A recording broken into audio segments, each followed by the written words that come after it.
Alhamdulillah Expo C untuk tutup Riset spanduk. dan Inovasi Universitas Bina Dharma pada tahun 2021 ini sangat spektakuler sekali, sangat ramai.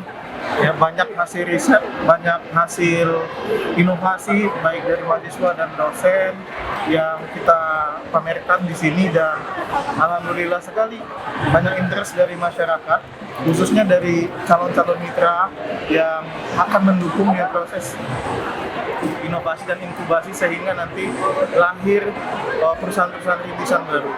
Khusus riset juga sangat diapresiasi sekali, banyak sekali hasil publikasi internasional, hak cipta, dan berbagai artikel-artikel yang mengangkat Universitas Bina Dharma menjadi salah satu perguruan tinggi yang dalam kategori riset dan inovasi terbaik.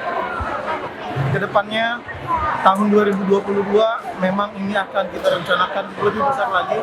Poin pentingnya adalah seberapa besar hasil riset dan inovasi kita bisa berkontribusi kepada masyarakat. Artinya apa? Bermanfaat dan digunakan oleh masyarakat banyak. Poin pentingnya di sana. Alhamdulillah acara pameran riset Inovasi Expo berjalan dengan lancar. Pengunjung ramai dari hari pertama dan hari kedua pun pengunjung ramai. Di sini pada acara ini kita bisa mengekspo hasil riset inovasi dari fakultas, program studi maupun dari alumni, Pak. Harapan saya untuk kegiatan pameran riset Inovasi Expo yang kedua akan lebih meriah dari yang sekarang, Pak. Itu saja.